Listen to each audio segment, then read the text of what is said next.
Pero estamos con el general Óscar Arriola, que es director nacional de investigación criminal, pero que ha estado en divisiones importantes como es la DIRCOTE y como es la DIRINCRI, así que conoce perfectamente este tipo de operaciones. Gracias por estar aquí. Mónica, muy buenas noches. General, empecemos con lo que acabamos de ver, ¿no?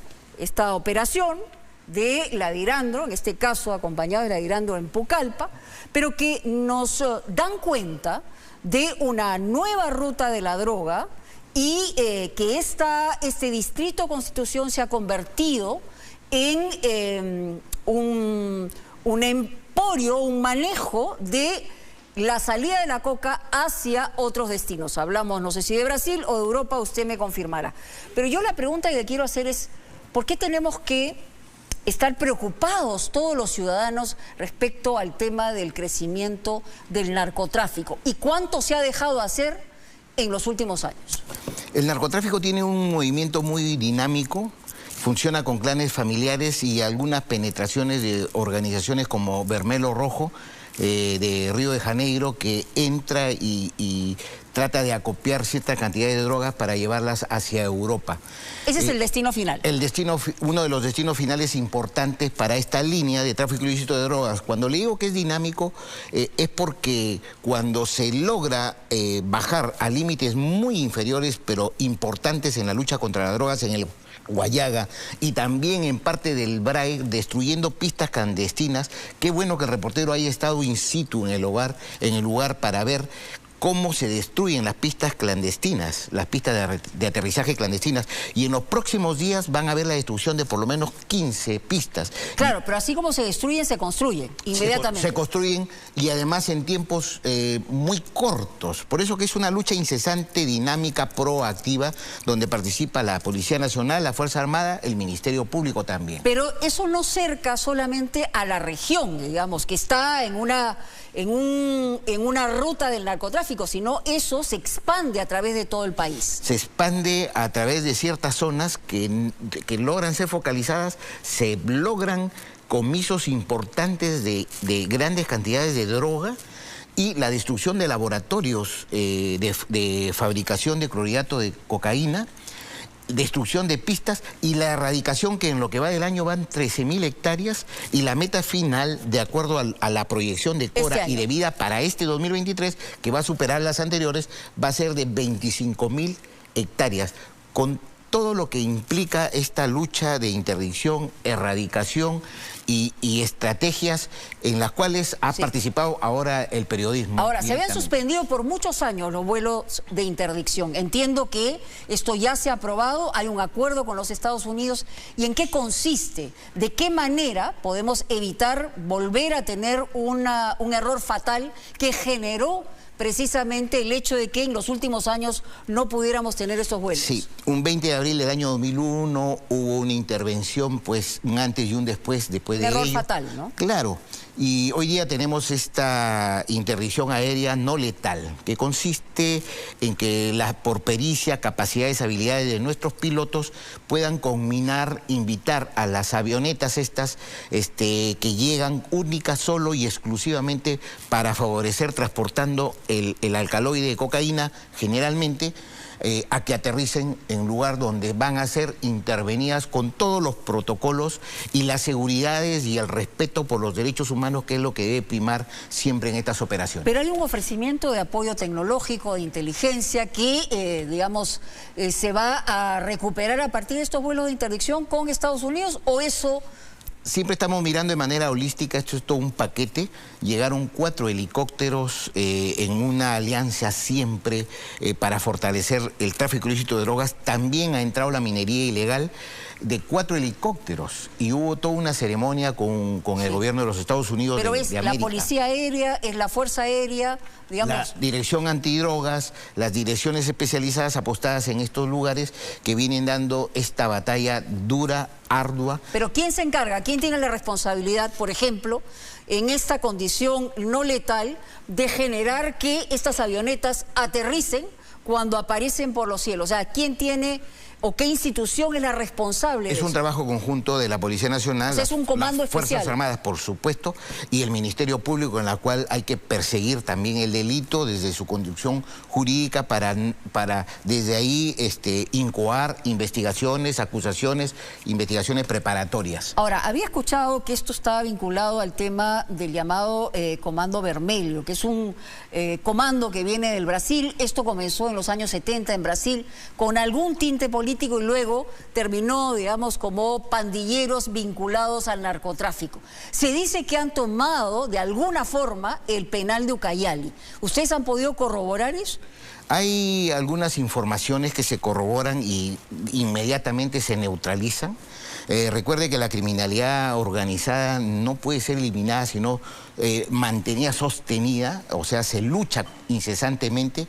Y este Comando Vermelho sí pues tiene esos visos de acercarse, algunos indicativos, pero en el Perú no tenemos una zona que pueda ser controlada ni por organizaciones criminales peruanas ni extranjeras. Prueba de ello es que nuestro periodista de su programa ha estado presente en esta destrucción de las pistas de aterrizaje clandestino. Bueno, ¿hay radares para la interdicción ya? O sea, ¿te contamos con esta capacidad tecnológica para poder generar estos vuelos de interdicción? Hay radares y hay equipos especiales que se encuentran conformados por los países que tienen que ver, por decir, en la triple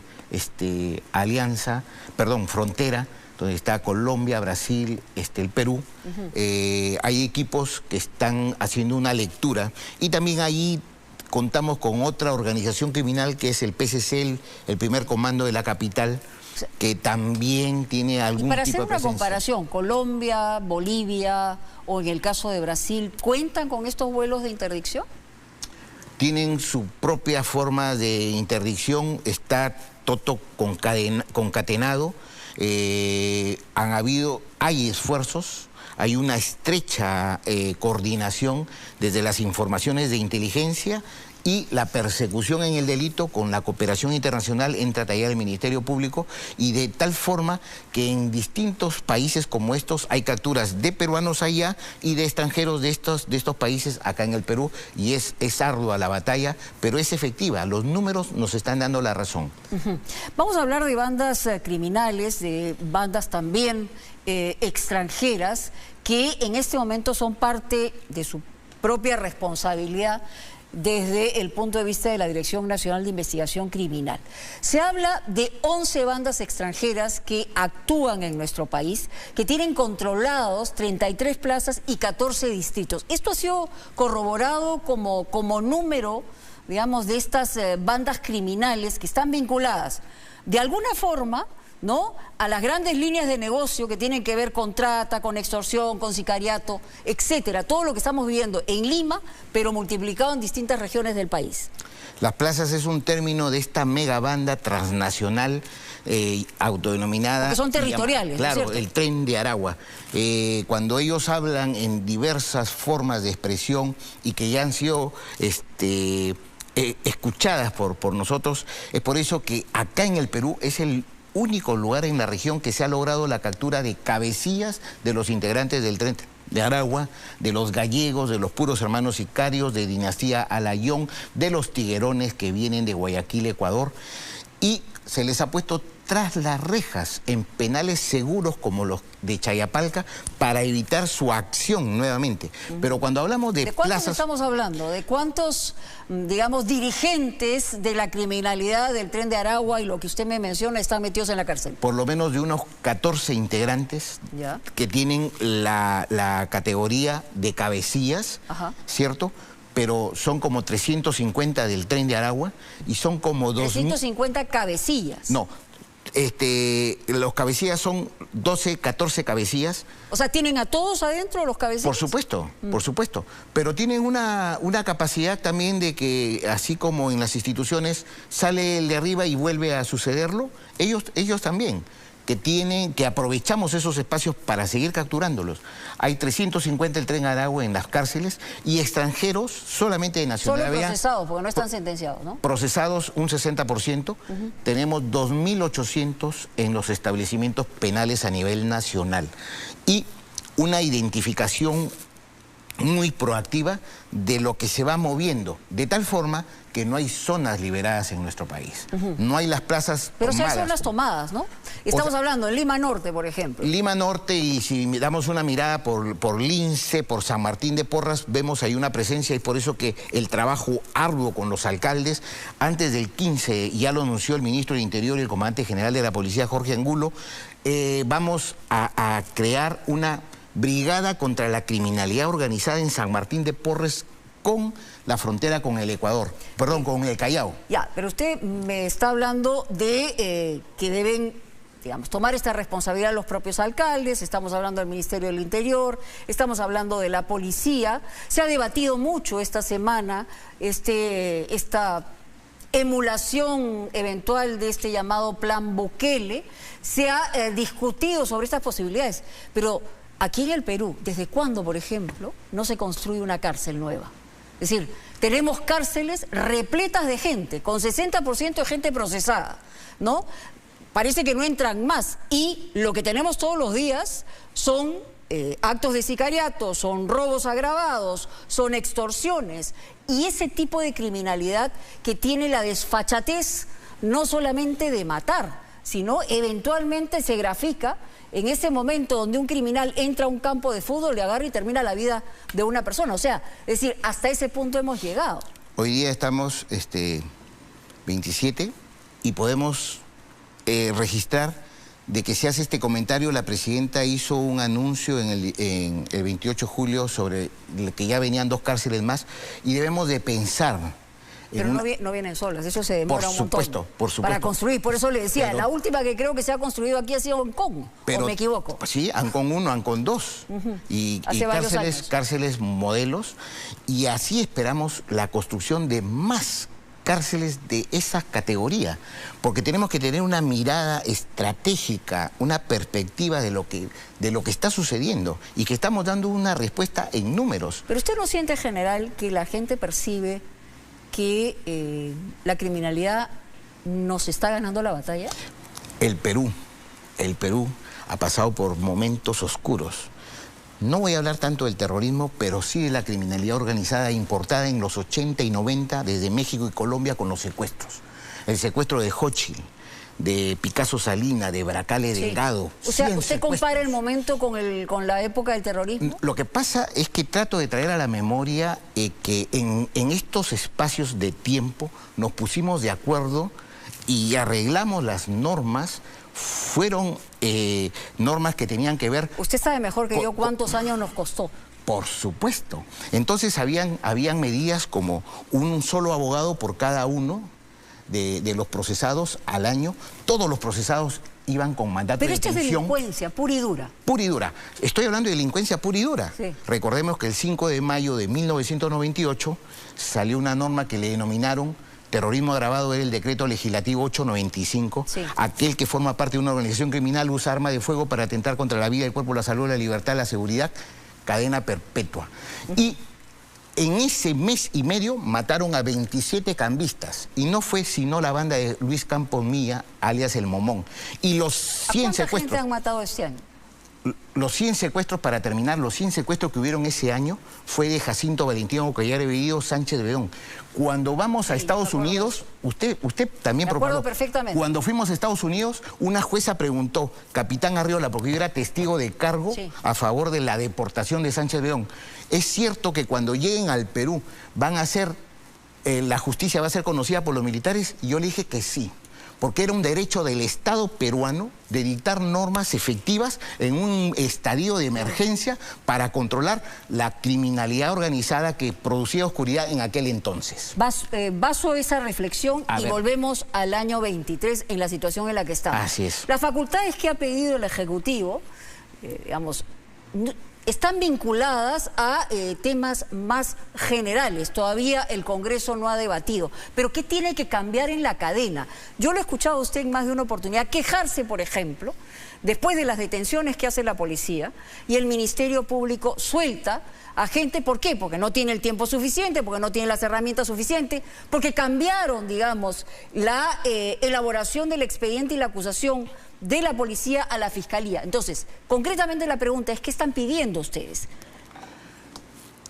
Rápidamente, para hablar de este plan Bukele sin hablar al mismo tiempo, ¿ya? Pero hay un asesor que estuvo...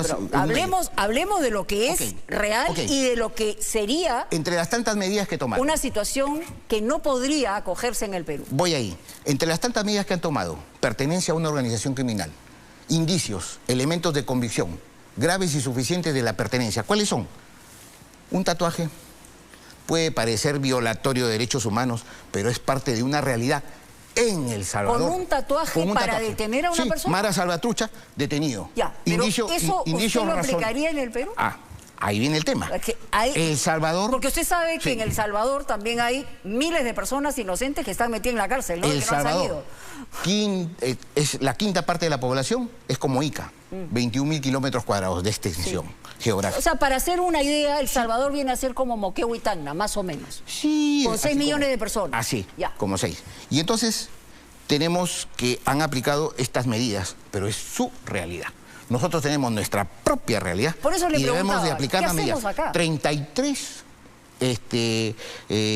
iniciativas legislativas que van vía proyecto de decretos legislativos en estas facultades que ha solicitado el sector interior. Sí, que todavía pero no se reúne porque además el presidente del Congreso está cuestionado. Pero que son proactivas, pues secuestran a una persona, están extorsionando a otra, proporcionan números telefónicos, proporcionan cuentas bancarias y no podemos acceder a ella hasta un mes o 2 meses después.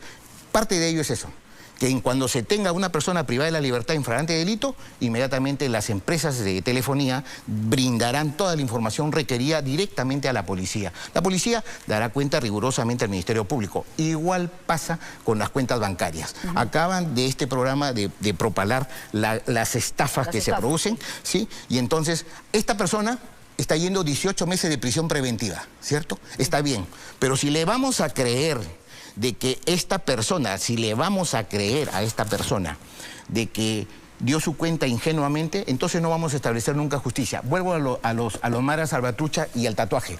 Acá hemos intervenido búnkers, que son los lugares de planeamiento de los lo que sicariatos. tiene es un tigre, ¿no? Eso, los tiguerones de Guayaquil. Pero vamos a esto. Es un tatuaje y por eso detenido. Y ya están en las cárceles, la cárcel más grande. Acá viene el tema. A ver. En los búnkers... Explíquemelo en democracia. En democracia, por el amor de Dios, por supuesto que sí. En los búnkers, que son 4 o 5 emblemáticos, han habido detenciones de 70 personas. Sí. De ahí se han encontrado 15 armas de fuego, 13 pistolas y 2 revólveres. Y los han liberado. De guerra.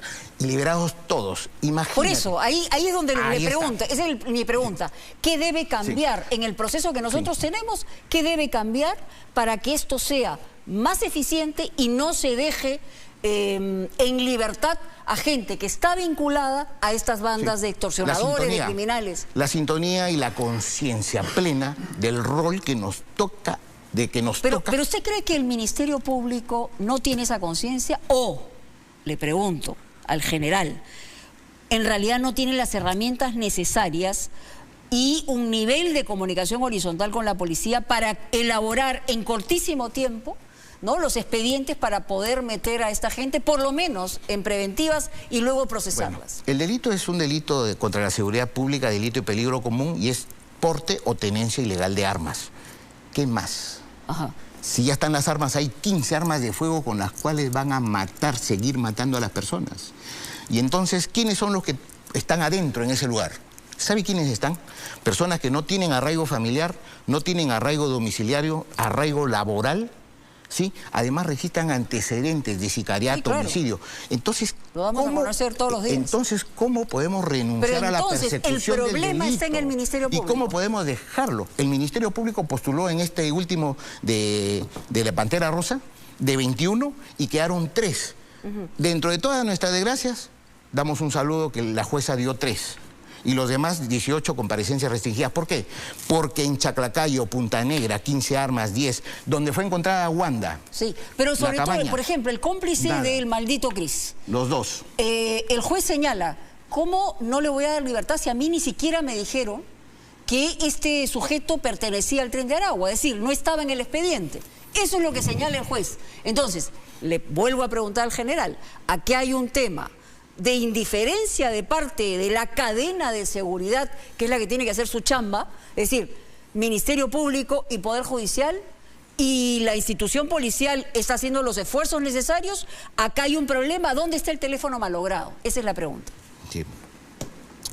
Es bien difícil si está o no el término Tren de Aragua, pues, porque esto tendríamos que trasladarnos para que sea un tribunal acá y yo traer los papeles. Mira, acá dice el Tren de Aragua. No es el tema.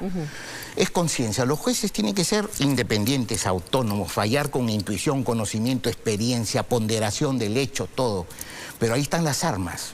Entonces, ¿qué respuesta tenemos nosotros cuando están yendo con todas las armas y no hay decisiones? Por eso que a veces dice, pero ¿por qué pides tú unos jueces o ustedes piden jueces patriotas?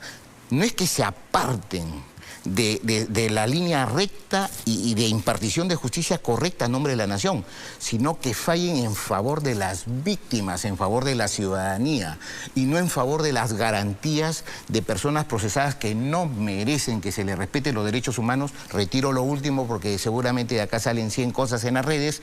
A todos nos tienen que respetar los derechos humanos, pero me parece un poquito más de las personas que vienen siendo asesinadas o de los familiares y de las personas que resultan perjudicadas con estos delitos. Ahora, si las leyes fueran lo necesariamente correctas, la aplicación de la ley sería suficiente como para que cada uno en la cadena de seguridad haga lo que le toca. Y si no lo cumplimos, ahí están el Congreso, las iniciativas legislativas para cambiar las leyes. Todo aquel que tenga contacto con arma de fuego, mandato de detención, prisión preventiva. ¿Quién tiene derechos humanos o quién no tiene derechos humanos, general? Es un tema de que los criminales que han cometido un delito deberían estar en la cárcel y procesados lo antes posible. Sacarlos de circulación nuevamente, porque el objetivo es ese, disminuir los niveles de criminalidad organizada y además con estas características tan violentas que lo vemos diario. ¿Por qué? Porque filman en el momento en que deserrajan 32, 34 disparos para colocarlos en las redes, para dejar el mensaje claro. Si tú no te sometes a esta forma de actuar que tenemos nosotros, entonces te va a suceder esto, y ponen el video con los asesinatos sicariatos. Todos esos sicarios, todas estas personas se encuentran en estos búnker o planificando o celebrando.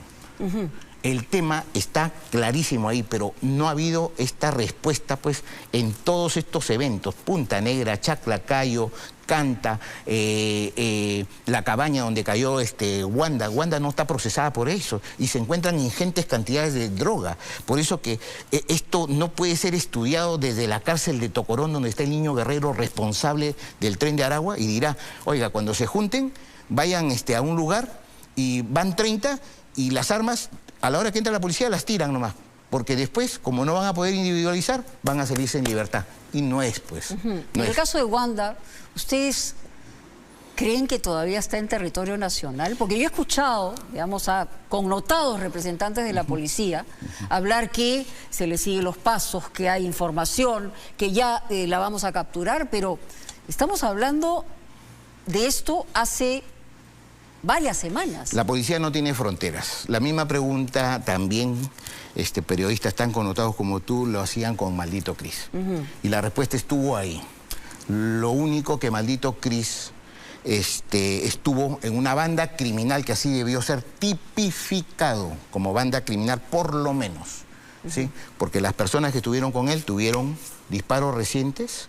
¿Sí? Se incautó 4 o 5 armas de fuego a Maldito Cris. Hay el indicio de mala justificación, no pudieron decir qué estaban haciendo con él y pusieron resistencia para su captura. ¿Usted siente, general, que la pata de la justicia está coja, por lo que lo escucho? Por un lado, siento que usted señala que la policía está haciendo todo el esfuerzo necesario para detener a estos criminales, pero las otras dos patas no están funcionando como debiera. Se lo pongo de esa manera y quisiera, si usted corrobora esta situación, ¿y cuál sería su llamado? ¿O se sienten ustedes desbordados por eso, por la situación en la que estamos viviendo? Ya tengo mis años y he pasado la oscuridad del terrorismo y de estas organizaciones criminales y los hemos derrotado. a cero. Este año ya no se habla de los secuestros, por decir. ¿Sí? Y empezamos con 8. No quiere decir que más. No haya, ¿no? Y no quiere decir que haya gente planificando. Lo hemos bajado a cero. Hoy día conversaba con el comandante general Jorge Angulo y me decía, mira cómo se nos presenta este panorama. Siempre hemos tenido cuesta arriba las situaciones, pero siempre hay un momento y la apertura para poder conversar con nuestros pares, ¿cierto? El Poder Judicial, el Ministerio Público, para tener una mirada desde la perspectiva de hacer las cosas bien en favor, nuevamente, de las grandes mayorías, para que se sientan. Pero usted sabe que se sienten inseguras las grandes mayorías en este momento. Las grandes mayorías, si nosotros revisamos los si usted le pregunta a alguien en la calle, se muere de miedo salir a la calle. Pero al mismo tiempo, y permíteme decirte, tenemos una aceptación del 46% y agradecen la labor de la policía. Por supuesto que sí, ¿cómo no? Sí. Si vemos, hay un esfuerzo. Por eso le digo, le hablaba de esta mesa de 3 patas. Porque en esta mesa de 3 patas hay una que está en la altura necesaria o aparentemente, o por lo menos hacen el esfuerzo para estar, pero las otras 2 no. Campañas exitosas del gota a gota, de las extorsiones han dado su resultado. Se ha capturado sicarios, extorsionadores, asesinos. Diariamente hay esa batalla ardua. Y estamos con el Ministerio Público. ¿Usted siente que se está neutralizando la criminalidad? Siento en todo momento que no tenemos ni zonas liberadas y que tenemos capturados a los principales cabecillas del Tren de Aragua, que definitivamente los ha desestabilizado. ¿Y qué llamado haría para terminar, digamos, al otro lado de la cadena? Porque hemos visto al presidente del Poder Judicial hablando de la posibilidad de emular un plan de otro lugar, pero es parte del problema también. Siempre hay que respetar las posiciones de las autoridades. Pero usted, por lo que me dice, aquí hay un tema que unos están intentando hacer su trabajo y el resto no necesariamente. Imagínese si por un tatuaje de pertenencia a los Mara Salvatrucha o al 18 o al 15 es comprendido en un proceso sin posibilidad de que salga con comparecencia restringida.